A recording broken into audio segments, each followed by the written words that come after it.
Good morning, ladies and gentlemen, and welcome to the Live Oak Bancshares third quarter 2025 earnings conference call.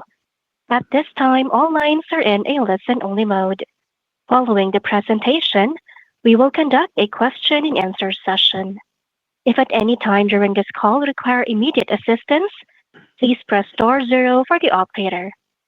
I would now like to turn the conference call over to Greg Seward, General Counsel and Chief Risk Officer. Please go ahead. Thank you. Good morning, everyone. Welcome to Live Oak's third quarter 2025 earnings conference call. We are webcasting live over the internet, and this call is being recorded. To access the call over the internet and review the presentation material that we will reference on the call, please visit our website at investor.liveoakbank.com and go to the Events and Presentations tab for supporting materials. Our earnings release is also available on our website. Before we get started, I would like to caution you that we may make forward-looking statements during today's call that are subject to risks and uncertainties. Factors that may cause actual results to differ materially from our expectations are detailed in the materials accompanying this call and in our SEC filings. We do not undertake to update the forward-looking statements to reflect the impact of circumstances or events that may arise after the date of today's call. Information about any non-GAAP financial measures referenced, including reconciliation of those measures to GAAP measures, can also be found in our SEC filings and in the presentation materials. I will now turn the call over to Chip Mahan, our Chairman and Chief Executive Officer. Good morning, all, and BJ's going to kick us off. Good morning, everybody. Let's get started with a big shout out to all of Live Oakers and our customers on slide 4. We're proud to be recognized as the number one SBA 7(a) lender for 2025 and by an impressive margin. Not only did we provide over $2.8 billion of loans to small businesses, but we also increased our production by 44% over last year, and our market share increased from 6.4% to 7.7%, and yet we still have plenty of room to grow in the program. Turning to slide 5, we know what we are good at, and we're keeping the main thing by ensuring our existing vertical lending and deposit gathering activities are our number one priority. This performance is top of the class from a growth perspective. Loan production up 22%, loan outstandings growth up 17%, customer deposit growth up 20%, and PPNR up 24%. These results reflect the hard work all our teams have done to create outcomes that are more consistent and sustainable over time. That's our goal. To ensure our profitable growth trajectory continues over the medium term, we are extending our customer product offerings by adding checking and small dollar SBA loan capabilities. Both of these efforts launched in early 2024, and in a little over 18 months, our teams have made significant gains in winning customer checking relationships and serving more small business borrowers. On the checking front, we ended the quarter with $363 million of checking balances, or 4% of our total deposit base, up from only 2% this time last year. This increase is even more impressive when you consider that our total deposit base grew 17% year over year.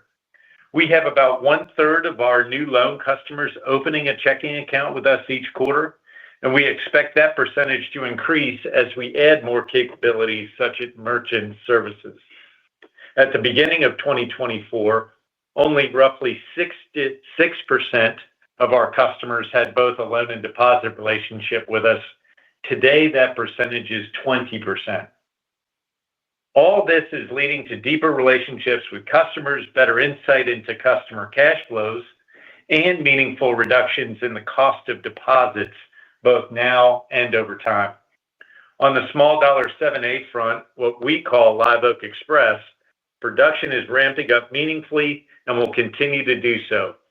These loans are also very desirable on the secondary market and are leading to a nice gain on sale increase.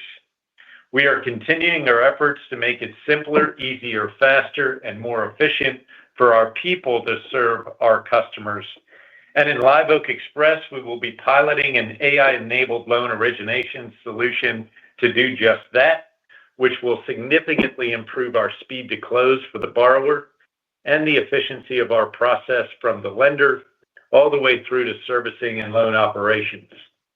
The tangible result of our efforts is showcased on slide 6. As you can see, the true earnings power of the company is strong in PPNR, revenue, and pre-tax income on both a quarter-over-quarter and year-over-year basis. We continue to be very focused on building more consistent and sustainable profitability. Healthy revenue growth continues, and with appropriate supportive expense growth, operating leverage is strong. With credit impacts moderating in line with our expectations, a significant improvement is evident in our pre-tax income results. In short, our momentum continues with more to come. So with that, Walt, how about running through some of the financial highlights? Thanks, BJ. Good morning, everyone. Diving into the quarter on page 8, our Q3 earnings per share of 55 cents increased 8% linked quarter and almost doubled compared to Q3 of 2024. This outstanding growth was aided by the 7% linked quarter and 24% versus prior year increase in core operating leverage that BJ just highlighted, as well as a lower quarterly provision expense. The 7% quarter-over-quarter improvement in core operating leverage was driven by a 6% quarter-over-quarter increase in net interest income, aided by $551 million or 5% linked quarter in loan balance growth and 5 basis points of margin expansion to 3.33%.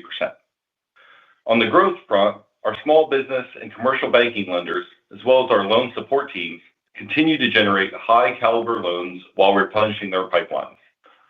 Our deposits business continues to fund the bank in an extremely competitive market. As BJ mentioned, we continue to be encouraged by the momentum in our two focus initiatives of growing non-interest-bearing business checking balances and originating small dollar SBA 7(a) loans via our Live Oak Express product. Quarterly provision expense was $22 million and was lower for the fourth consecutive quarter. Our reserve and resulting quarterly provision expense continue to be driven by strong loan growth and our navigation of the small business credit cycle that we have discussed over the past few quarters.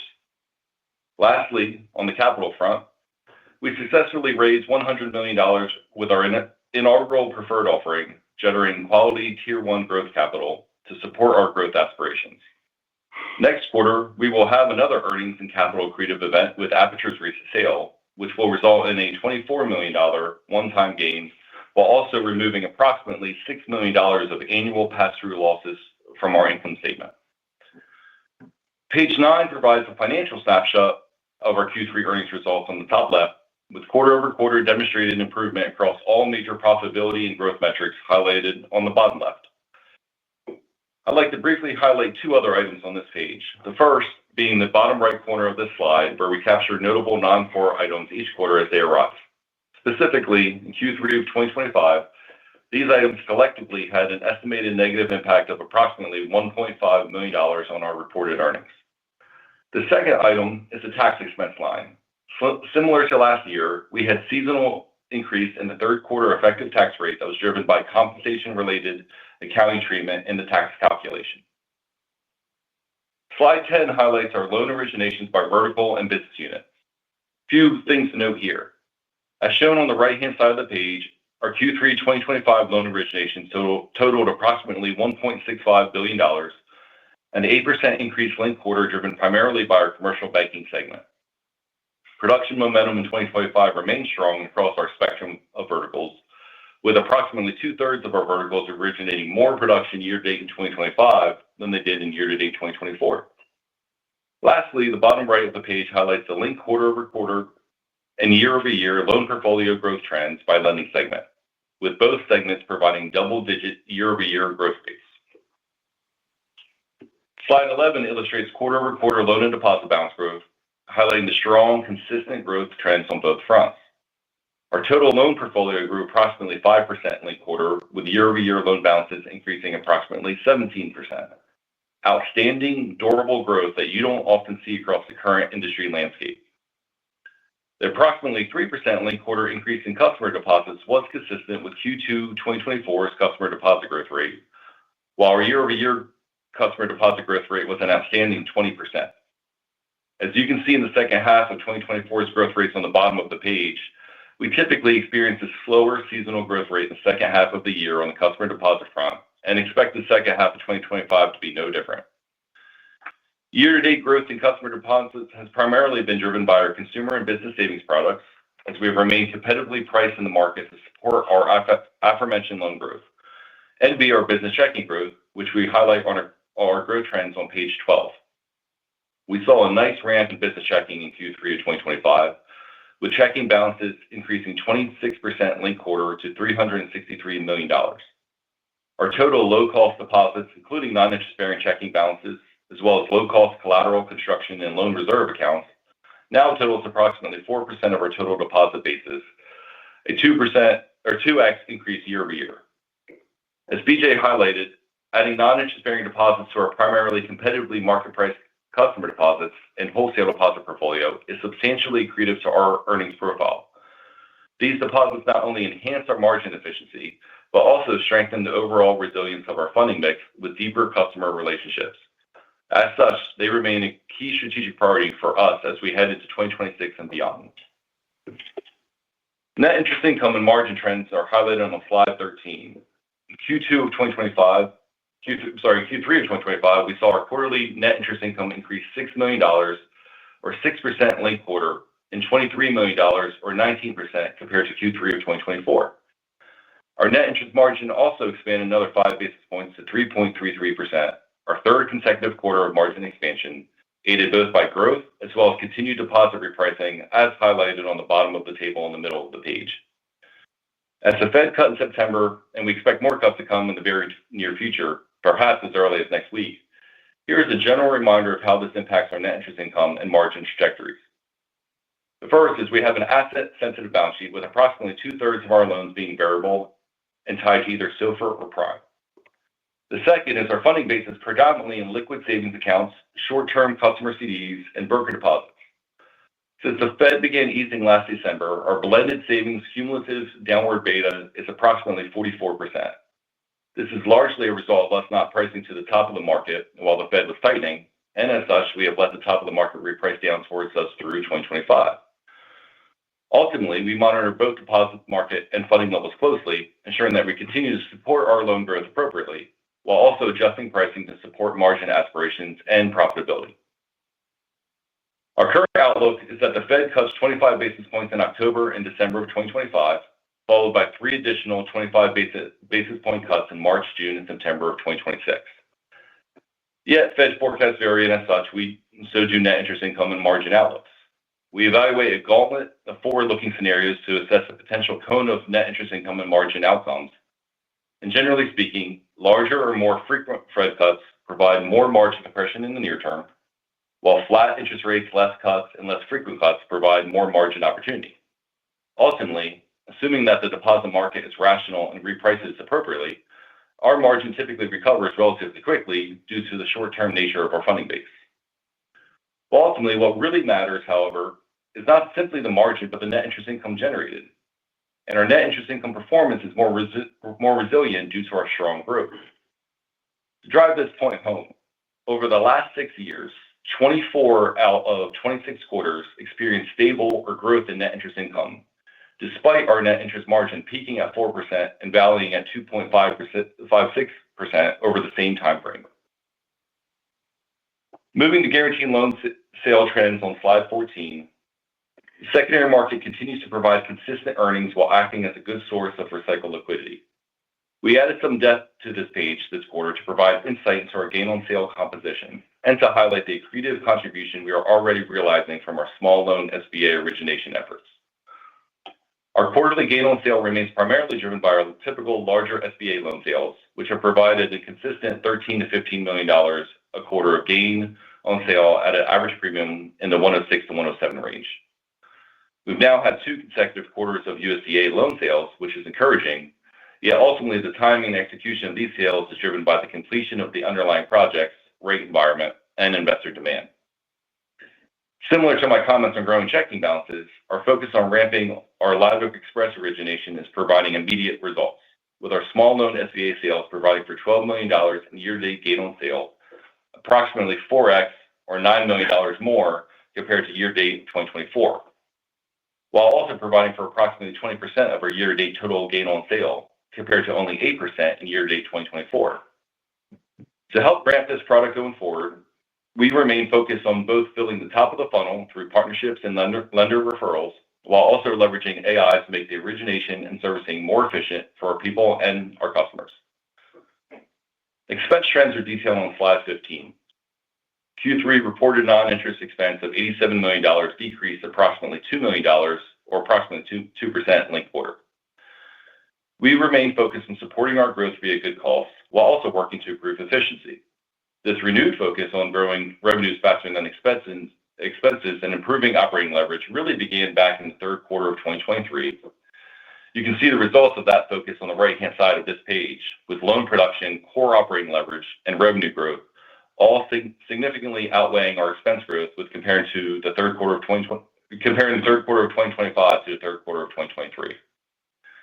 We are keenly focused on improving both our customer and employee experiences, embracing the automation and AI wave across our entire business, and enhancing our current technology stack, all with the resulting goal of creating internal and external raving fans, improving efficiency, and providing for a solid, mature foundation that will support our growth. Turning to credit, slide 16 provides insight into the portfolio with a view of key credit ratio trends in the table at the top, with visualization of over 30-day past dues, non-accruals, and provision trends on the bottom. Our over 30 days past dues remain low for the fourth consecutive quarter, with $16 million, or 14 basis points of our held for investment loan portfolio past due as of September 30th. The amount of non-accrual loans increased to $85 million, or 73 basis points of our unguaranteed held for investment loan portfolio in Q3. Non-accrual balances remain very manageable as our servicing team continues to support SBA customers impacted by the small business credit cycle. Provision expense of $22 million improved in Q3 and was influenced by strong $551 million quarter-over-quarter loan growth, what we often refer to as good provision and portfolio performance. While quarter-over-quarter provision will fluctuate based on growth and portfolio activity, we remain comfortable with our reserves. Last page for me. On capital, our capital strength was bolstered in Q3 of 2025 with our preferred issuance, as shown on page 17. The $100 million issuance added approximately 90 basis points of total risk-based capital and approximately 70 basis points of Tier 1 leverage, excellent Tier 1 growth capital. Our equity method investment Aperture will provide for an additional capital accretive event in Q4, with Aperture's recent sale closing in October. In addition, the removal of approximately $6 million of pass-through losses going forward will largely help fund the annual preferred dividends on the preferred issuance. Thank you again for joining this morning. And with that, I'll turn it back over to BJ for his closing comments before we head to Q&A. Great. Thanks, Walt. Momentum's building. We're focused on the biggest and best opportunities, and we're modernizing our activities to take full advantage of the AI-driven possibilities that are right in front of us. So with a big thank you to all Live Oakers and our customers, let's take some questions. Thank you. We will now begin the question and answer session. Should you wish to ask a question, please press star 1 on your telephone keypad. Should you wish to cancel your request, please press star 2. If you are using a speakerphone, please lift the handset before pressing any keys. Once again, that is star 1 should you wish to ask a question. Your first question is from Dave Rochester from Cantor. Your line is now open. Hey, good morning, guys. Hey, Dave. Morning, Dave. Morning. Can you just to start with credit, can you get a little more color around the increase in the NPAs this quarter and talk about the new defaults trends as well? And then just on charge-offs, I would imagine you're expecting those to decline, but if there's any reason why those would remain elevated, would love to hear. Yeah, this is Mike Carnes, Chief Credit Officer. Happy to take that. So I look at this quarter as just a continuation of where we were last quarter. Fortunately, not all credit metrics always move in a perfectly linear way. So we saw some non-accrual balances tick up a little bit, but still a very manageable balance there. And this all kind of came from our SBA portfolio. Nothing caught us by surprise. These are loans that we've been tracking and are related to similar stress that these small business owners have faced over the last few quarters, which we've talked about quite a bit. So I think about non-accruals as far as balances. Not all non-accruals are created equally. So when you look at default count, it is also up as well, but not in a dramatic way. The other things I look at are past dues. So with an SBA portfolio as large as ours, having 14 basis points worth of past dues is something I'm incredibly proud of, and how our team has managed that. And to me, that's an indication that our servicing team is on the portfolio and taking care of it. Reserve levels came down, so not all non-accruals turned into charge-offs, to your question. And so while that has ticked down, we still have really healthy coverage on the portfolio. I feel good about where we are in reserves. And so there's a lot of economic uncertainty out there that has been discussed by other banks. And what we control is, or what we focus on is what we can control. Sound underwriting, which we continue to have. I talked about that last quarter, and we continue to focus on not stretching on credit quality, which we have not done, and heavily servicing the portfolio. So, for an example, we are now going through our annual risk rate process for the entire SBA portfolio, and we will have a servicing team member and a credit officer assessing the risk rate for every meaningful balance within that portfolio. And that's above and beyond our day-to-day servicing that we do, which is interacting with our customers, collecting financial information, spreading that, talking through that with our customers, and doing site visits. So got a lot of hands and eyes on the portfolio. And I think as I sit here today, I think what we're finding is that while there has historically been a little bit of a cycle in the SBA industry, our small business owners have remained relatively resilient in the face of that. Appreciate that. And then, how are you thinking about the potential for an extended government shutdown, and what that can do for, on both the loan side in terms of loan growth and then credit? And when do things start to potentially get rough? What are you guys worried about on this front? Yep. Hey, Dave, this is Walt Phifer, our CFO. I'll start on the loan growth side and secondary market side, and then Michael can jump in on credit. Unfortunately, government shutdowns, something we've had practice with over the years. So, we have a pretty extensive playbook, that we pull out when these things happen. And the first, and pretty much, it's kind of the initial action that we take anytime there's a potential for a shutdown, is we look at our pipeline, especially our SBA loans, and start to pull PLPs to reserve that, that SBA funding. Coming into this shutdown, our team really pushed in September. We had about $900 million of PLPs pulled so that we could continue to operate business as usual and get that capital out to the small businesses. So from a growth standpoint, that feels really good. Now, obviously, the longer the shutdown, you kind of get in through the end of the quarter. The PLPs there eventually run out, and then Michael and his team will assess bridge loans as appropriate. The other big impact for us is on the secondary markets. Now, we typically don't sell any of our loans in the first 30 to 45 days of any given quarter. So right now, we haven't seen an impact at all of the current shutdown.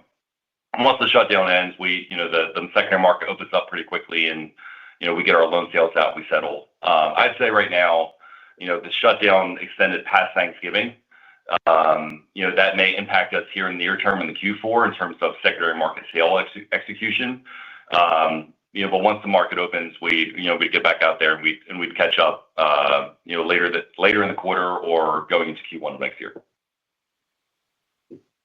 Appreciate all the color there. Maybe just one last one, if I could, just switching gears to the AI enhancements you've been talking about in terms of processing times and whatnot. Can you just quantify what those benefits could be? And then it sounds like you guys just overall look very favorably at what AI can do to the expense base and how you can potentially keep that more stable. If you could just talk about that a little bit, that'd be great. Thanks. Sure. The history of Live Oak and the gentleman sitting next to me is one of innovation. and looking at what's coming down the pike in terms of technology enhancements, and the art of the possible. And AI, we think, could be bigger than any of the meaningful step changes in technological advancement from the internet to cloud computing. They were big. We think AI is even bigger. And so what we're doing is we're spending a significant amount of time educating our people on all the tools available. So developers are all using Cursor and understanding how to code in AI, but the rest of our organization is learning to use prompts and build agents for specific processes. And we have people in our insurance group that are literally building their own agents to automate a lot of the follow-up that we have to do with insurance companies to ensure that our borrowers have the appropriate insurance. And that's being done at an individual level, not just an institutional level. And then Renato Derrick and his technology team are way out in front of what a lot of others are doing. And we're building significant agentic AI solutions, both in-house and with partners to drive across the company. And I think a unique opportunity that we have at Live Oak is that we are growing so fast. I think there's a lot of both excitement and trepidation about what AI might do and how that impacts the employee base and what that means for them. And I think because we have so much growth opportunity over the next several years, that what that'll mean is, AI will help the productivity of our people over time, and maybe we have to grow our employee base and our expense base a lot less to generate the same level of revenue, as opposed to maybe some others, particularly in our industry, that aren't seeing nearly as much top-line growth and have to use AI to reduce cost. And so I think our operating leverage, because of our use of AI, could exponentially grow our profitability while also make it easier for our people to do business, have more capacity to serve customers, and make the customer experience far better. So, the world of opportunity is endless out there, and we're already working on capturing a lot of it. I know I've talked a long time, but very excited about this. I did mention, we're doing a lot of piloting, particularly around our loan origination platform, starting with our small dollar loans and looking at a platform that is completely AI driven and incredibly, incredibly easy to use, all the way from the lender back to servicing and operations. And so a little bit more to come on that, but that's just one example where we're already ahead and putting major things in practice that are going to help us over the long term. Sounds like that'll be a pretty solid competitive advantage for you guys. Thanks again. Appreciate it. Thanks, Dave. Thank you. Your next question is from Tim Switzer from KBW. Your line is now open. Hey, good morning. Thank you for taking my question. The first one I have is, hey there. First question I have is on the trajectory for the margin. We're re-entering the rate cut cycle, and I think you guys are long-term beneficiaries from rate cuts, as long as assuming we get a steeper yield curve. But assuming we get one or two more in the back half of this year and maybe another one next year, how does that impact the near-term NIM? And then maybe what's the timeline for when we start to see it rebound and inflect back higher? Yeah. Hey, Tim, this is Walt. I'll jump in on that one. I think you got to leverage a lot of the comments I made in kind of earlier. I think if you look at kind of the models you see out there, I think that they were perfect coming into this before there's an October cut. Now there's an October cut, so you have to kind of flush that through.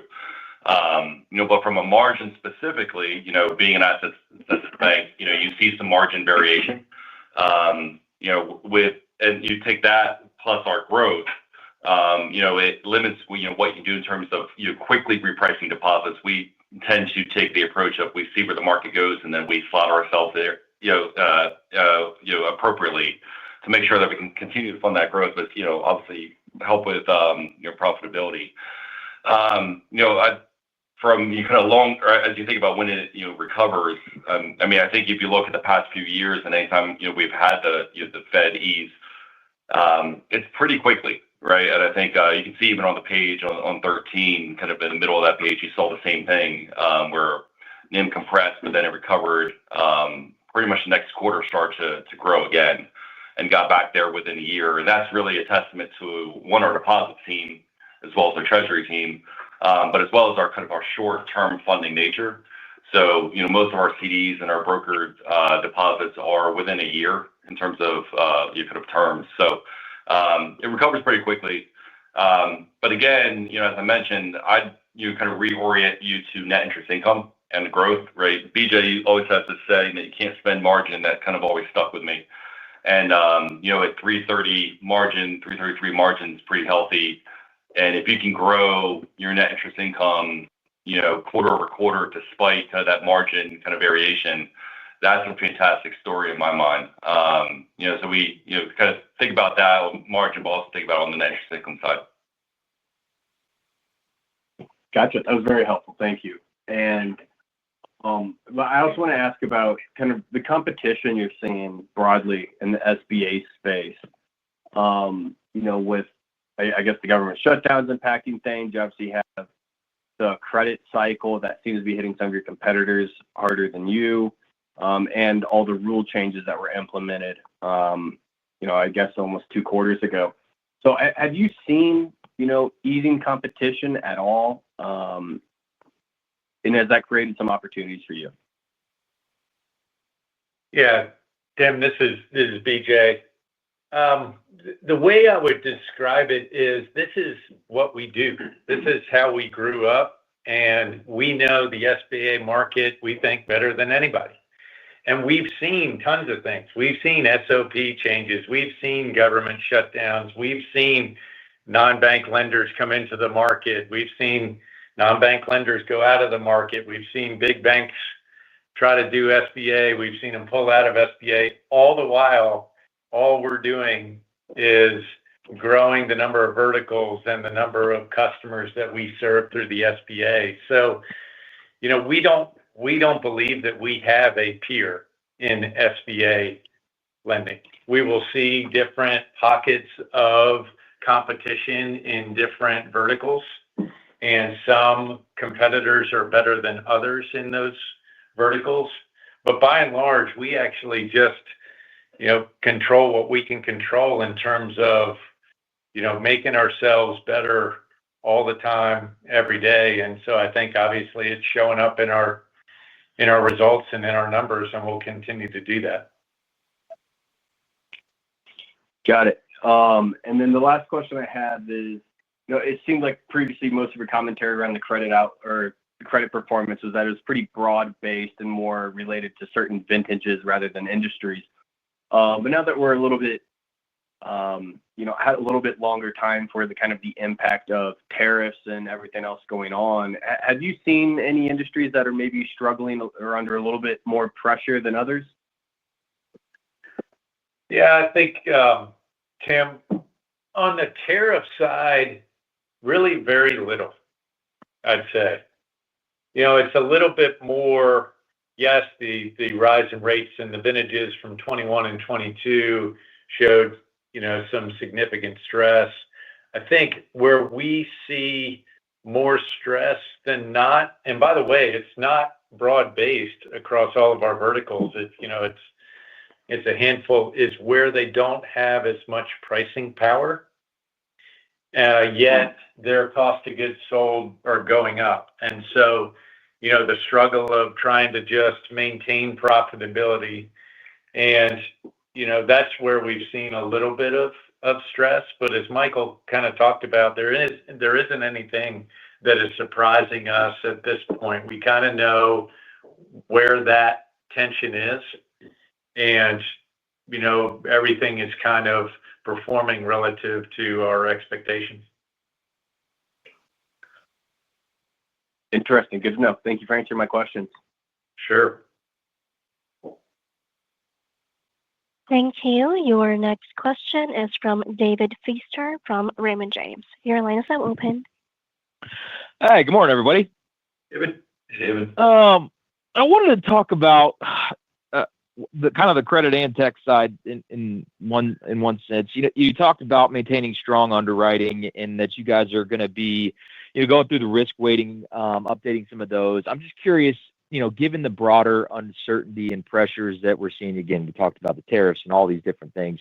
Have you adjusted underwriting standards or your criteria at all? And then using technology and AI, is there, we talked about the growth side and improving profitability, but is there opportunities to use tech or AI or whatever it may be to help underwriting or earlier credit identification and just kind of help mitigate the credit risk? Yeah. Hey, David, I'll start. Michael, I'm sure we'll jump in. On underwriting standards, got to be pretty consistent with our customers so they understand and our lenders so that they understand what we're interested in and what we're not. With that said, though, there will be times when we'll, modify the credit box. Let's say, for instance, we'll say, we really want to require direct management experience or direct operating experience in a certain vertical if we're going to end, credit in that vertical. That's an example of how we might, quote, tighten underwriting is, to make sure that we have borrowers that are going to be able to operate their businesses successfully. So we're constantly tweaking that across our 40 verticals, and we've always done that. And I think that will continue. In terms of AI, absolutely.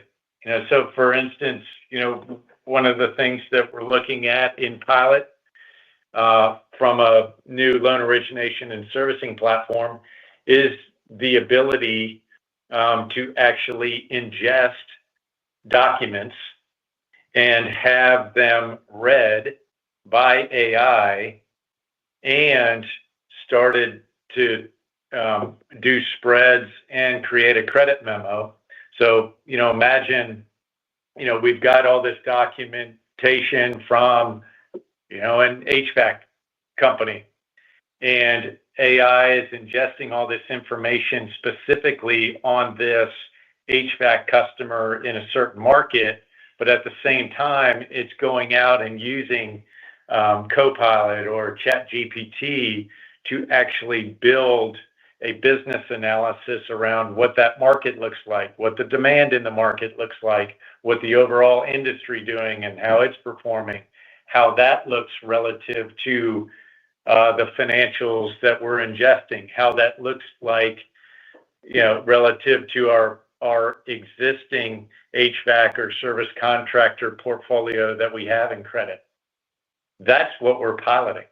Those are the types of things that we're looking at in terms of using AI. So it doesn't replace the human aspect of reviewing all that, but in terms of streamlining the ability to analyze, do data entry, ingest information, do competitive analysis, and understand trends, it's going to be incredibly impactful for our ability to get loans closed, approved, not approved, and it's just going to make us a lot better and give customer a lot better experience. Okay, that's helpful. And then I was hoping you could maybe elaborate a bit on the government shutdown and kind of how all this works. Appreciate your commentary on this already, but it sounds like, assuming that this gets figured out pretty quickly, that you think that you're still going to be able to kind of sustain this pace of organic growth quarter over quarter. I mean, does that imply that the SBA works through the backlog of loans pretty quickly once we get back up and running, or do you backfill maybe some of that gap with more conventional lending in the short term, or just is it kind of just a timing issue and maybe this quarter might be a little bit weaker and we see some slippage into 2026? Just kind of curious how you think about all that. There's a lot of uncertainty, so just any help on how you think this kind of plays out is helpful. Yeah, hey David, it's Walt. I'll start. I think from the SBA's perspective, once the government opens, they're pretty quick to catch up. I don't really see if it's wraps up here in the next call a week or two. I really don't see an impact. Really government shutdown driven on our SBA growth or production. For the quarter, largely because of us pulling the PLPs.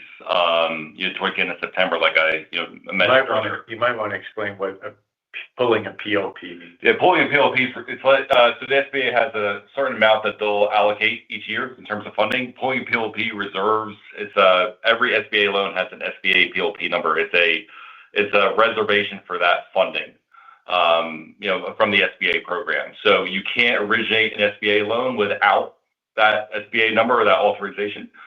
So, but you have to be a preferred lender. Have to be a preferred lender. Yeah, that's PLP's preferred lender program. To define acronym, which I'm known to use quite a bit of acronyms. But yeah, from David, from kind of growth standpoint, really don't expect much of a change. Here in the last quarter, if they can wrap it up here the next, call it week or two. I don't think we'll need to tap into the conventional side. That's always something we do for a much more extended shutdown if we run out of those kind of SBA reservations, and that's where Michael and his team come in, and we'll look at small short-term bridge loans. But overall, this is, like I said, unfortunately something that we've kind of gotten used to on how to deal. And the last thing I'd say is we have a government relations manager that sits up in DC. Her name's Dawn Thompson. She's fantastic. She lets us know kind of what's going on as it's going on. So we kind of feel like we are always kind of in the know on how things are progressing. And she's keeping us up to date daily at this point.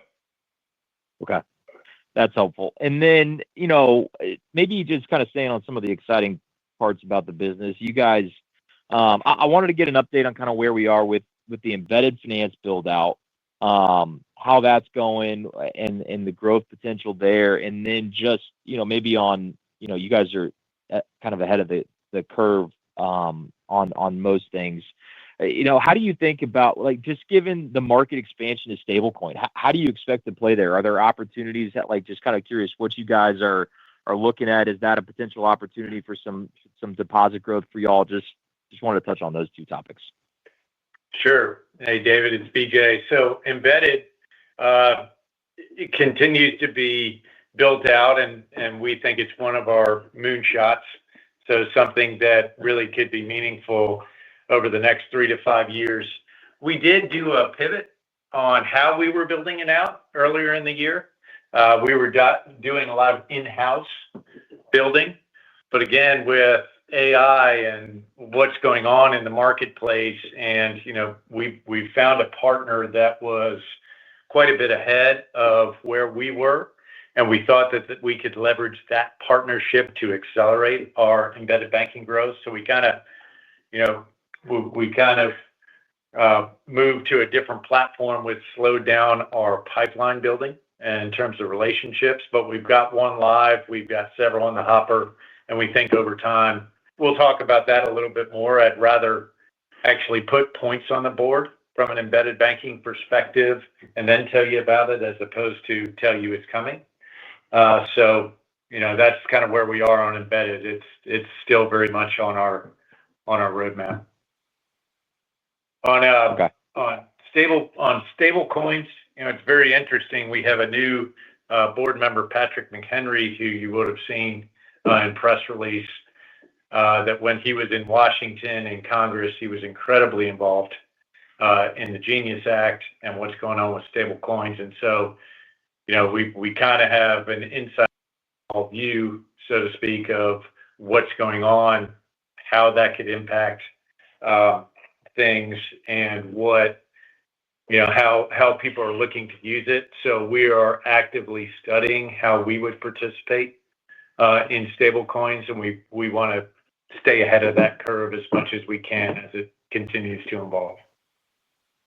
Okay, that's helpful. Thanks, everybody. Thank you. Thank you. Once again, please press star one should you wish to ask a question. And your next question is from Steve Alexopoulos from TD Cowen. Your line is now open.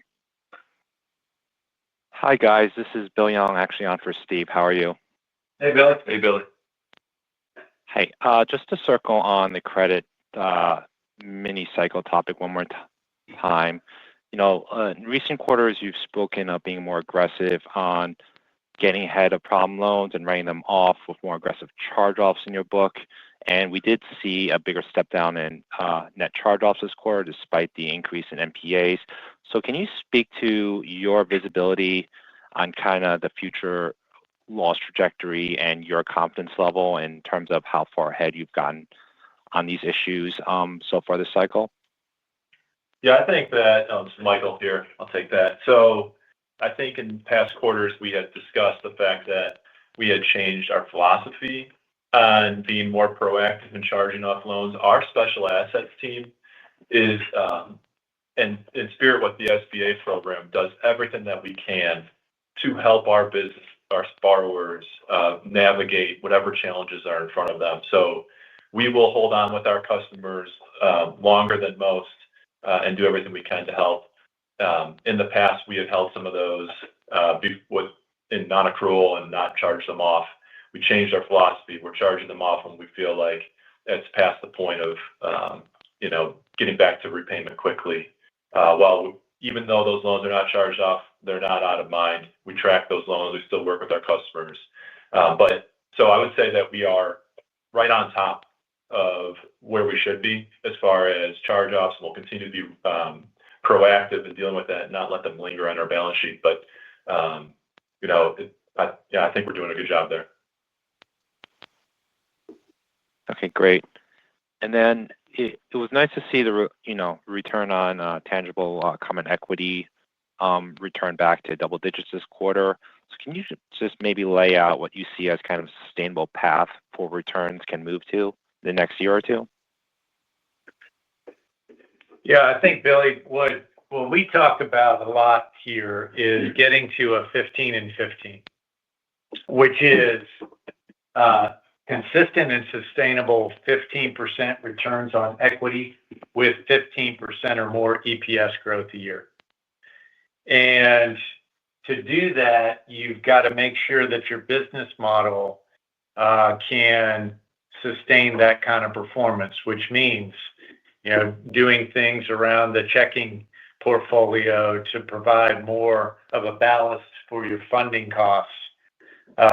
It is always having growth initiatives like Live Oak Express that are going to incrementally move your fee income line up further. It looks like expense discipline and a moderation of credit. All of those things the senior leadership team talks about constantly is how do we get back not only to those levels, but consistently build a business model that stays at those levels. And so I'm highly confident that we're going to be able to get there in the near term, near medium term, let's say over the next 18 to 24 months. Great. And my last question, with your pending Aperture sale and some activity among your peers, such as MVB with their Victor sale, as you think about Live Oak Ventures and some potential percolation of activity in Silicon Valley, are you beginning to see a bigger opportunity in the near term to harvest some of your investments? I'll talk a little bit about ventures, our ventures portfolio specifically, but Chip knows more than any of us about broadly what's going on in ventures, so I'll let him talk about that. But, Aperture was one of the two largest portfolio companies that we had in our ventures portfolio, and obviously we just exited with a nice gain there. The other largest that we have is Greenlight Technologies, which is a fantastic company. The other ones are smaller and still in growth mode. And so, I think Aperture was probably kind of the largest in terms of harvesting. The portfolio will probably stay the way it is for quite some time. In terms of exits, I think that we'll continue to incrementally add venture portfolio companies as we continue to look at new technology that we want to use inside the company. That's always been what we use Live Oak Ventures for. You'll probably see more of that from us. Aperture was probably the largest exit that you'll see in a while. Chip, what are you seeing more broadly? I think most of this relates to Canopy. We look at probably 4 companies a day in Canopy.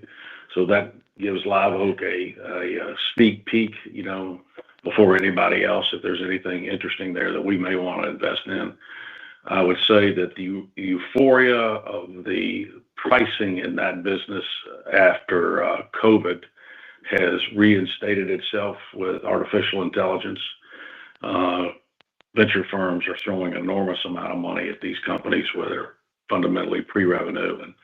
We're trying to take a bit of a circumspect view there because, as you know, at Canopy, we raised $1.5 billion from 70 banks, and our bank LPs are right there by our side as we look at interesting opportunities on a daily basis. Great. Thank you for taking my questions, guys. Thanks, Billy. Thank you. There are no further questions at this time.